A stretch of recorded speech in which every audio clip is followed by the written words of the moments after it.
Alors pour moi, clairement, depuis cette formation, donc en janvier 2021, il y a un avant et un après, puisque cette formation, ça m'a permis d'effectuer le changement de ma vie, qui est mon virage professionnel, et ça a entraîné aussi plein de changements sur le plan personnel. Donc, donc c'est une formation qui reste comme un souvenir vraiment hyper important pour moi. Et puis aussi, c'est la découverte évidemment de cette pratique, cette merveilleuse pratique, et c'est la rencontre ou la reconnexion, on peut dire, avec des êtres qui sont toujours dans ma vie aujourd'hui, qui sont d'autres praticiens comme moi, avec qui on échange assez régulièrement et qui sont pour certains devenus un peu des membres de la famille, quoi.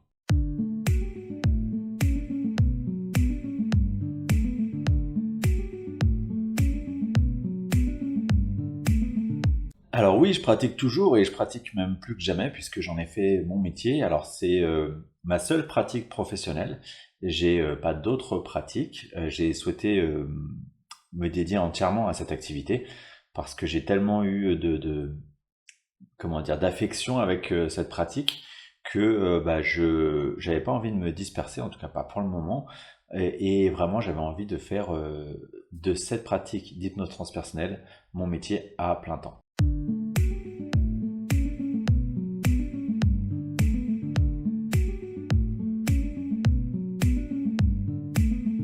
Alors pour être très concret, donc j'ai été formé en janvier 2021.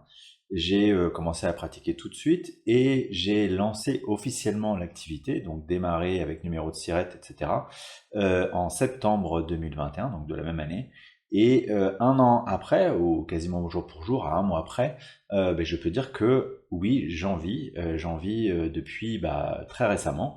Et les perspectives sont très bonnes puisqu'évidemment je vois que c'est un peu exponentiel. Au bout d'un moment, plus on a de consultants, plus les consultants, il y a le bouche à oreille qui fonctionne.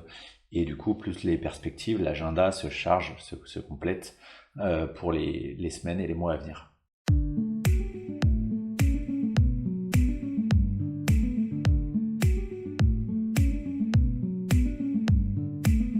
Ce qui peut paraître un peu évident, mais c'est que j'ai toujours cru que j'allais vivre de cette pratique, vivre de cette approche. C'est vraiment quelque chose, une sorte de croyance, de foi, que il était possible de vivre de cette approche et que j'allais y arriver. Et ensuite, concrètement, un peu plus dans la matière, j'ai pratiqué énormément, énormément et très rapidement. Un, parce que j'avais envie de gagner en confiance dans ma pratique, dans mon approche, d'apprivoiser un peu cette pratique et puis d'en faire quelque chose qui me ressemblait, avec mon identité, ma couleur. Et puis aussi, et simplement parce que plus on pratique, plus le bouche à oreille se développe et donc plus potentiellement on gagne en notoriété. Je dirais que vraiment la clé pour moi, c'était de pratiquer au maximum du maximum. Donc dans un premier temps, j'ai fait des séances gratuites évidemment, et puis après j'ai fait des séances appris en conscience et j'en ai fait pas mal autour de personnes que je connaissais. Et j'ai demandé à ces mêmes personnes de parler de cette pratique à d'autres personnes à qui également, j'ai fait des prix en conscience et de fil en aiguille, en fait, toutes ces personnes-là qui m'ont fait un bon bouche à oreille, ça a entraîné des consultants qui sont venus pour le coup des consultants payants à prix complet.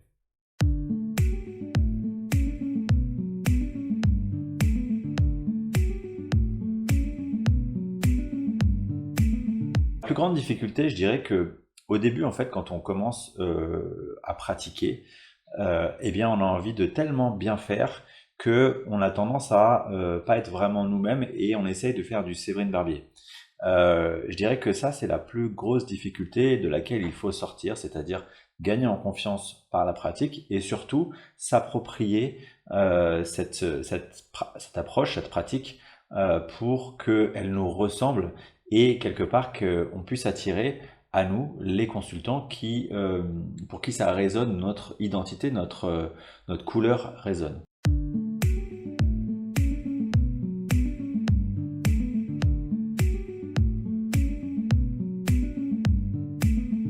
Alors c'est pas une joie, mais en fait c'est plutôt plein de joie parce qu'à chaque fois que au sortir d'une séance, on constate que le consultant, il a reçu les réponses qu'il venait chercher, il a conscientisé quelque chose qui va l'aider à avancer, à cheminer, ou que simplement il y a eu un mieux-être.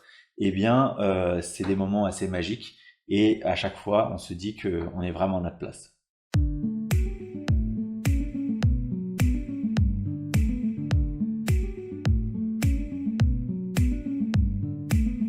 Alors oui, sans aucun doute.